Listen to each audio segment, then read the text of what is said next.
In American society, money is a taboo topic. We're taught at a young age it's improper to talk about it, but we're also bombarded with messages about the power and importance of money in our everyday lives. And by not talking about it, we miss out on the skills and lessons we need to effectively understand and financially plan. That changes today. Welcome to Money Tales. Hosted by Sandy Brager and Cami Doder, Money Tales brings more than 35 years of combined professional experience in personal finance to demystify money and demonstrate what it's like to speak openly about personal financial matters. Join us each episode as they interview modern-day movers and shakers about how money decisions intertwine with their daily lives in order to give you better insight into productive financial conversations. Subscribe today and register for our blog Fathom at spearheading.com/podcasts to increase your money mojo. And now, here's Cami and Sandy. This episode of Money Tales explores the power of leveraging your background, experience, and identity to create opportunities for both you and your community. B. Pagels-Minor is our featured guest.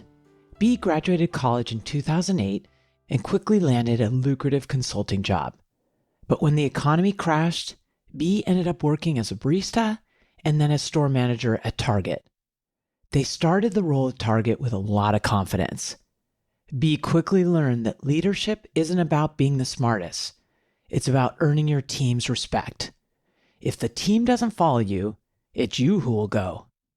After Target, B faced multiple near disasters while experimenting with different roles and companies, trying to find what best suited their skills.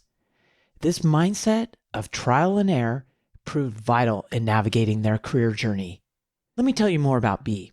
They are founder of Dvrgnt Adventures, a pre-seed and seed fund focusing on tech-enabled startups in the most economically and culturally diverse regions of Middle America, or what they call the Great 38. As an executive coach, they've helped organizations achieve product market fit with a focus on product culture. B has helped elevate meaningful conversations on diversity and inclusion as a podcast host and international keynote speaker. Their numerous accolades, including recognition as a Queer 50 and LGBTQ Nation Hero of the Year, serve as a testament to their unwavering dedication to making the world a better place. Here are 3 key money topics B hits on in this conversation. First, why they co-created wealth salons to have forums for people of color, the LGBTQ plus community, and women to get talking, networking, and creating community. The salons allow participants to further develop their leadership skills and seek opportunities that they may not have otherwise realized were available to them. Second, how B has used gamification as a method to shift personal money habits they wanted to change. And third, the importance of achieving safety in life when it comes to financial resources, health, and relationships. B shares how they somewhat ironically are comfortable taking risks in order to achieve safety. We hope you share this episode with a friend, and please subscribe to Money Tales on your favorite podcast platform. Now on to our conversation with B. Pagels-Minor. Welcome to the Money Tales podcast. I'm Cami Doder. And I'm Sandy Brager. Sandy, I got a question for you. What have you spent money on that you have a high degree of regret? Oh, I know exactly the answer. What is it? I have to take you all the way back to high school. I was working in the mall and I worked with this woman who was a costume designer, and it was prom season. And I thought, wouldn't it be cool to have my own unique prom dress that no one else in the world owned? So I asked her to make one for me, and I'd never seen her work. And she showed me a little sketch. She asked me about colors, and this is the 80s, so big dresses, big everything. I did not get a big dress. I got a peach, shiny, really close to the body rag. It was awful. It was disgusting. It was $150 of my money. Oh, man. I can't remember. I think I was making maybe $4 or $6 an hour. It was terrible. It's a lot of hours. And I just felt so embarrassed because I was telling everybody how excited I was about this investment I was making. And then I went home and cried. And I'm like, Mom, I need a dress. So she took pity on me. She made me pay for the dress I didn't wear, but she did take me out dress shopping. To this day, I still cringe because it just seemed like so much money that I was throwing away, and I was not a smart, informed shopper. Oh, Sandy. What about you, Cami? Do you have a regret? I do. Sandy, mine's very current. We've been living in this house for now, 8 years, and we never had nice lighting in our living room. It's set up perfectly for like a chandelier, something hanging from the ceiling. And I also know I have a tendency to look a lot. And actually, my brother-in-law says, doters visit furniture, meaning we keep going to the shop and like, check it out. And I mean, literally, we'll measure it and we'll blue tape this location and make sure it all looks good. But this time I'm going to prove, Michael, I can do this. I'll go online and I see a great chandelier and Roland really likes it. We buy it. I don't go look at it at our age. So it's expensive, but I'm so proud of myself. I'm going for it. It shows up. It's beautiful. Oh, I'm so happy. Good job. It gets hung up.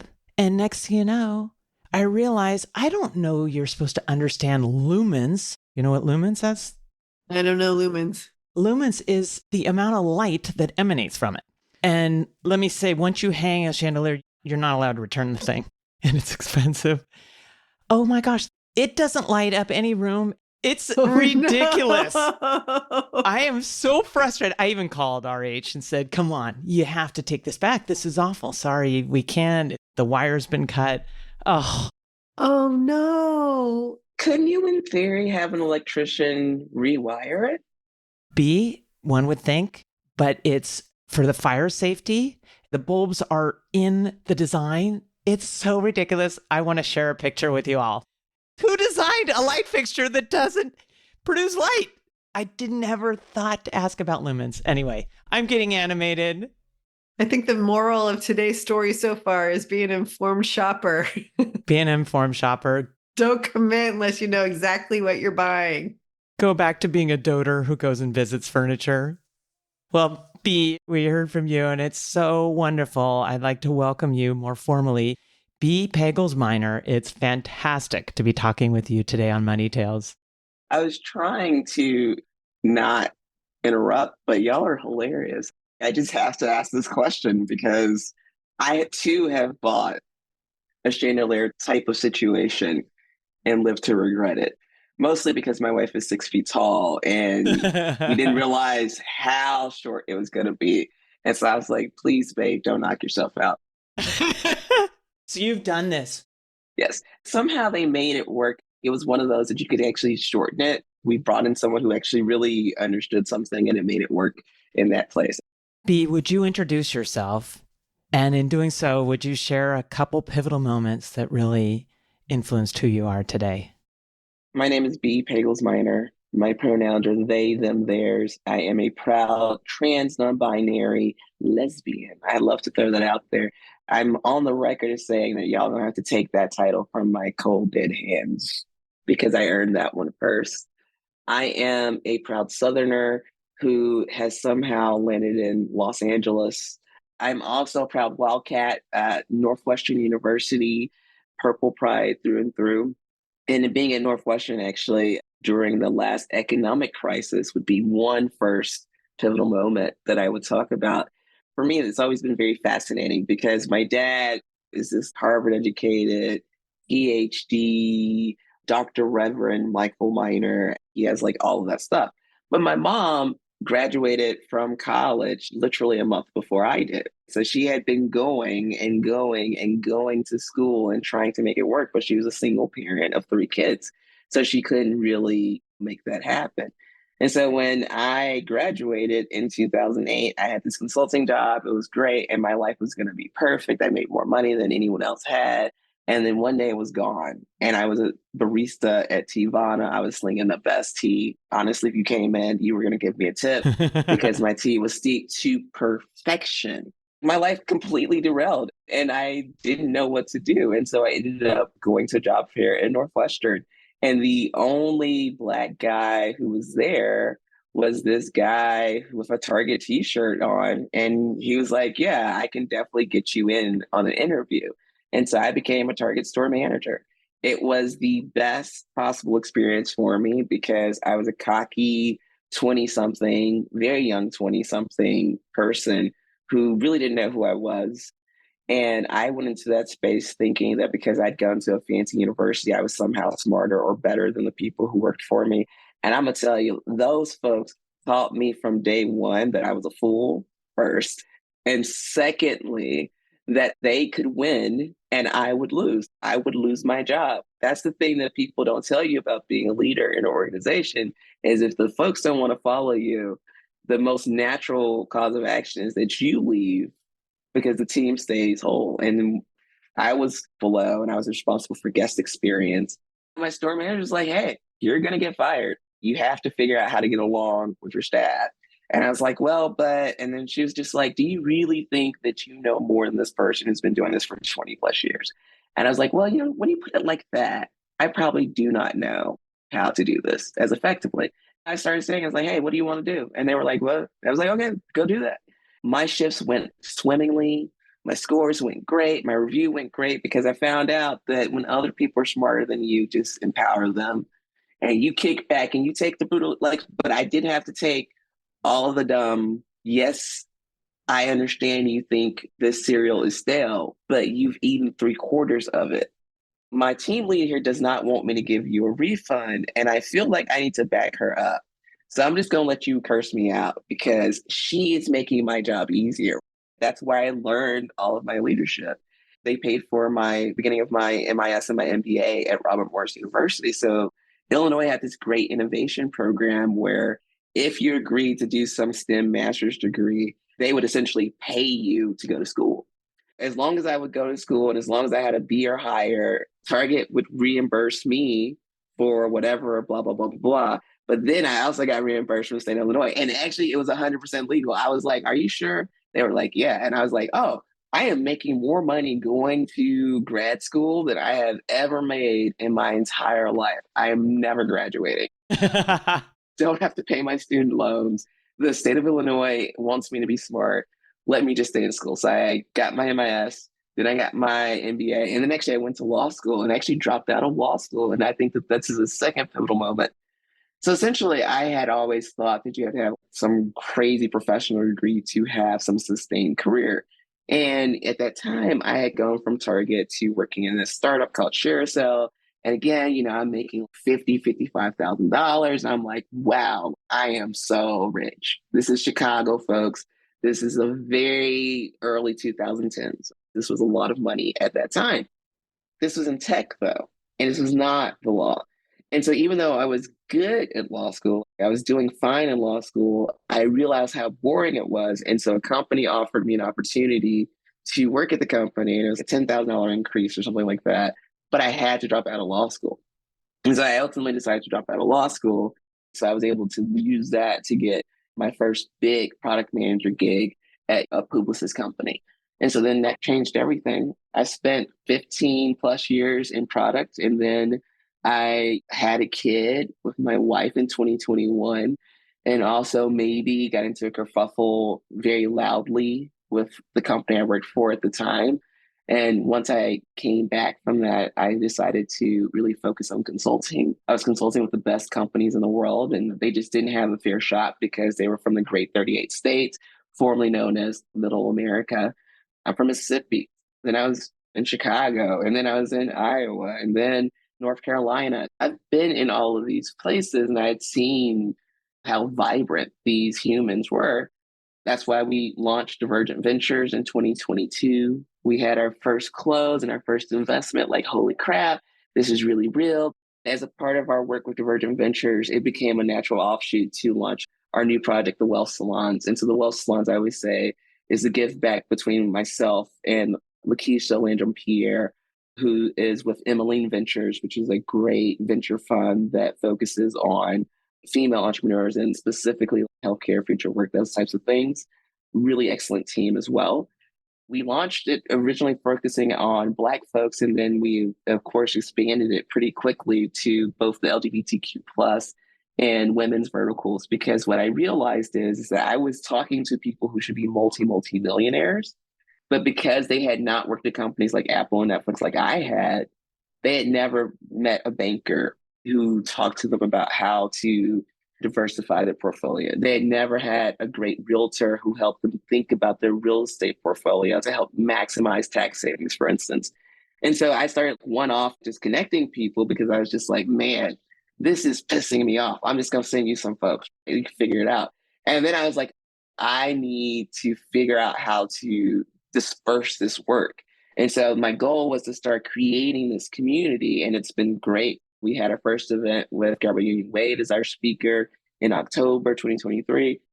And then we had our first queer wealth salons also in Chicago at one of my best friends in the world's place. It's called Nobody's Darling. It is the only Black women, lesbian owned bar in Chicago. And it's one of the last ones in all of the country. We curated this beautiful moment and we focused on talking about leadership and how people can become the leaders they want to be. Because the simple idea is anyone who is anyone can actually be a board director, but especially LGBTQ plus people, because there's a propensity for us in them to have these really high level ops roles or behind the scene roles and think, okay, I shouldn't be in that room. And so with that particular vertical, we focused a lot on like deprogramming this idea that you can't be a great leader. Heck yeah, you can. You're the only reason that person ain't going to jail. You make sure the compliance happens. So yeah, you should be in the boardroom. You should be there telling those folks exactly what they should be doing so that you can actually create the returns for stakeholders like you're supposed to. So it's super exciting. And now I'm here. I'm back in LA. I'm chilling. And that's who I am. B, this is a great introduction. What you shared throughout this story is an emphasis on education, leadership, how you learned leadership. I'd like to understand how you learned about money through your upbringing in this youth. When did you start learning about it? How did you learn about it? And what was the meaning to you at those times? So there's this podcast called Scammed or Scammers. It's about everyone does a little scam. It's basically the point.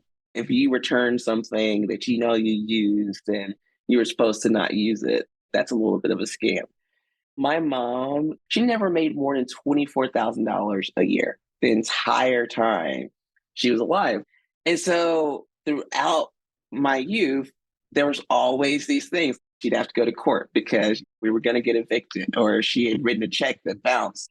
And so the first thing I learned is that there's a grace period before you get evicted and when you really got to pay. That's how I learned from my mom. I remember when I was 18, I went to go get my first credit card and I got declined. And I was like, how's that possible? Like, I've never had credit. And I found out I'd had gas accounts, electric accounts, not a knock on my mom or any of the other family members who may have used that information. It's just how we survive. If you didn't have anything, you figured out how to make it happen. I read now about people who get arrested for pretending to live in some neighborhood so that their kid can go there. Go to school there or something? Yeah, and we did that constantly. At one point, I used my guidance counselor's address because she was like, we can't use the Black kid who's definitely going to end up in the top 20. That's literally how we figured out how to create upward mobility, was by hook or by crook. Then you get to like Duke. I remember my mom, she was like, okay, so this is how financial aid works. You can actually ask for more financial aid, and then that's how you can pay for your room and board, but that's also how you can get money for food. So when I got out of college, I bet a third of my student loans were just those overpayments to pay for common things that most people's parents would pay for. But at the same time, it made sense. That's how I survived. I survived by figuring out how to use the systems that were there, that my mom explained to me how they worked. That's how we learned. We learned that that's how you survive. Yeah, to be scrappy. Exactly. Now, when I started to learn that there were better practices, that's very different. So, B, tell us about that. When you got your job at Target, you're making $50,000 per year. That's a lot of money coming from a scrappy beginning where there weren't financial resources. How did you handle that? Super terribly. The other thing that I'd learned is that whenever you had a lot of money, you were supposed to go out and celebrate it. When we would get a big tax return, we'd go out and we'd fill up the grocery cart with all of our favorite foods instead of just like the other stuff. We would go get the new shoes and all this other stuff. And so it took me a long time to convert this idea that just because it is in the bank account doesn't mean that you can actually spend the whole amount. You have to pay yourself a little bit first. I'm not even going to mention her name, but it's like a girlfriend. She was having like a financial flow issue. And what happened is, and this is terrible, as a lesbian, I hate the fact that this happened. This was definitely a U-Haul situation. So I had signed an agreement to move into an apartment. That didn't work out for some reason. There was some kind of weird situation with that apartment, and it was too late for me to go to a new place. So I ended up moving in with the girl I was dating at the time.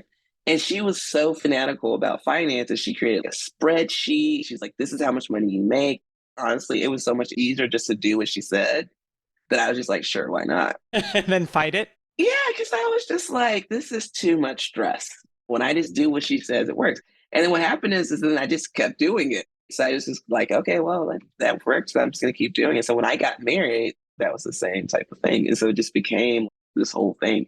But I will say very specifically, things became easiest when I started making a lot of money. Once you get to places like Apple, folks come to you and say, can I help you manage your money? And they're actually legitimate. They're not the Ponzi scheme people. These are the people who work at places. You can see the real stuff. You can do all this stuff. They were like, well, this is how you should do it. And I was like, that makes sense. By the way, your retirement number is $8.8 million. You're like, okay, so how can we get to 8.8 million? They're like, this is how you do it. As soon as I had a plan, that's like a video game. A, B, C, D, I could do that. It's much easier when there's an expert who, one, tells you, hey, legitimately, you could do this. You've been working hard. You'll continue to work hard. You're smart. And these are ways that we can help you amplify it. And they do it in a way that you really learn. And that's one of the things I really like. One of the things that I hated before I ended up getting my current team is that a lot of people, they naturally discount the fact that you're smart. And it's not because I'm Black or because I was assigned female at birth. If you've historically been the smartest person at the thing that you do, why would you think the person across from you who is asking for your services is truly looking for you to be a partner versus you just being an expert? And for me, I cannot participate in anything that I do not understand and I do not feel confident in. Nor should you. I'm so glad to hear that.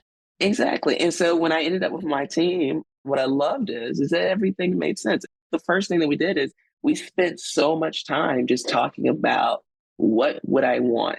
Would you want to be able to buy your kid a car at 16? Would you want to be able to take this many vacations? Would you want to be able to ensure your kid can do this type of thing? And these are things that you don't think about. You don't think about the fact that you can plan for those types of things too. And so then also anxiety starts going away. I love what you're saying about the financial planning process, which we, of course, totally believe in. We think that doing a lot of planning and a lot of thoughtful planning that is based on your priorities and what's most important to you is so critical. Your journey is one that's very interesting. And it seems like you just turned your money mindset and habits on a dime. Did it really happen that easily? Oh, no. I still have a shopping habit. My wife has definitely got to be like, hey, B, are you sure? And I'm like, I guess I could cancel. Because I mean, the thing is, there's always going to be things. For a long time, shopping was truly my emotional outlet. I would hunt for things first. I'd buy it and I'd be like, okay, cool, can go in my closet. Now it's more of, okay, I am a speaker, I'm in the public, I have this persona. Your brand. Yeah. And I love to piece it together in just the right way. And so you do have to change it. And so like when I see something, I'm like, oh man, when I have that speaking engagement next, oh.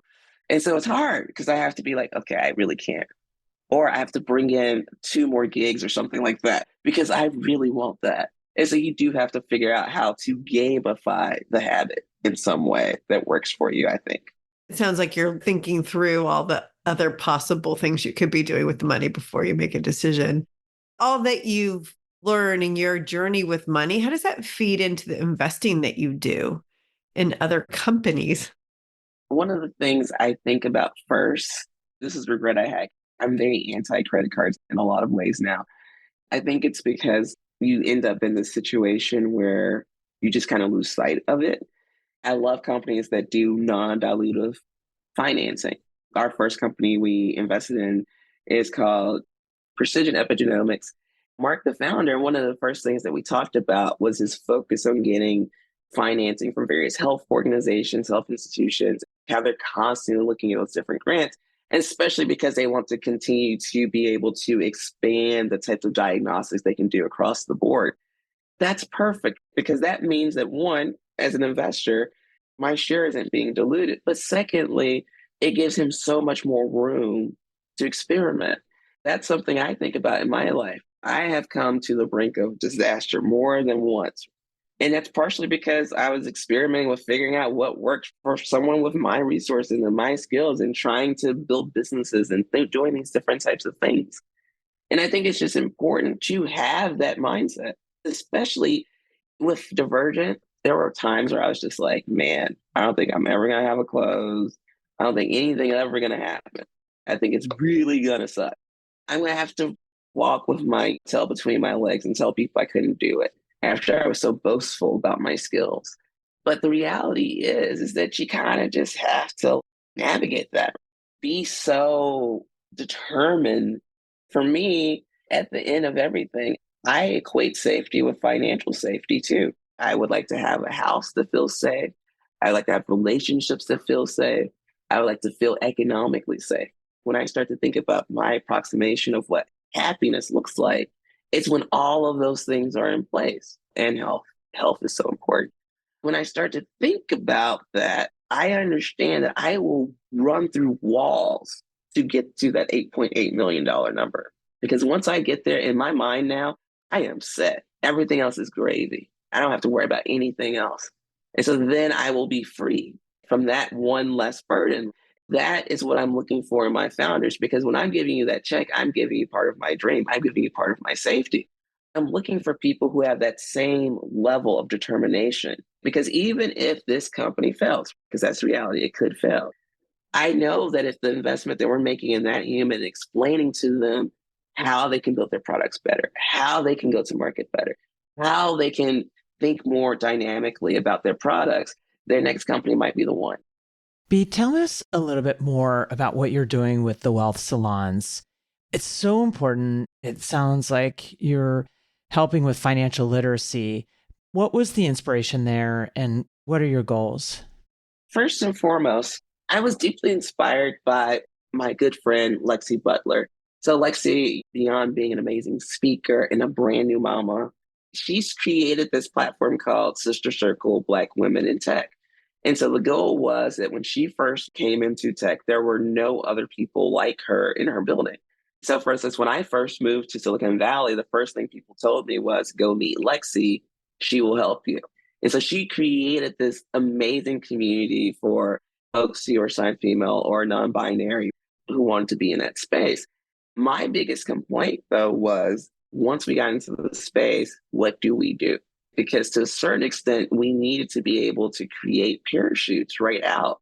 What is the number we need to get to? What type of success do we need to get to so that we can free ourselves of the abuse that frankly happens in Silicon Valley? It's just a part of the culture to a certain extent. It started with that just very broad idea. But when I started Dvrgnt, it just really became urgent for me because I realized that the only way that founders in the Great 38, that firms like mine that focus on this economically diverse part of the country are going to survive is to bring a new generation of LPs, limited partners in.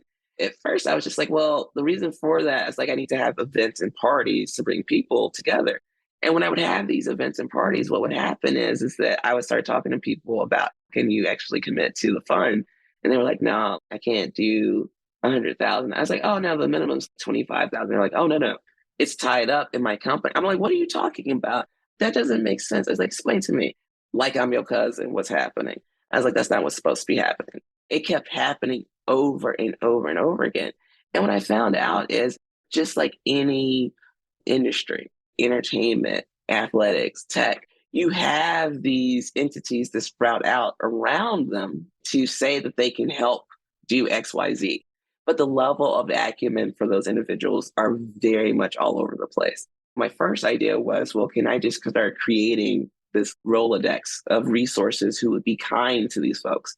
Because my idea was, even if I say, hey, there's a banker over here, if that banker's not cool, that banker isn't going to talk to them with respect and be dynamic, they're not going to ever talk to that banker again.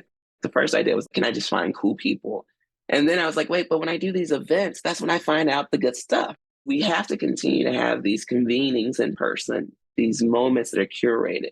Every single one I try to curate and make sure that people feel like something is happening.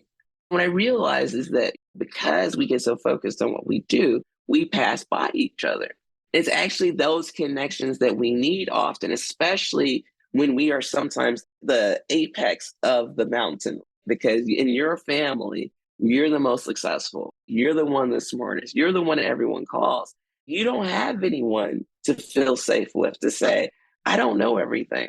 The second part of this is we have to have this virtual part. So we have this WhatsApp community. We do a basic screening. Either you get referred by someone in the community, or you can go to our website, thewealthsalons.com, and apply. And what we look for are people who want to have similar positive impact in our community, but also the broader community. What I realized is I could bring a lot of LPs into my fund, but that's not sufficient.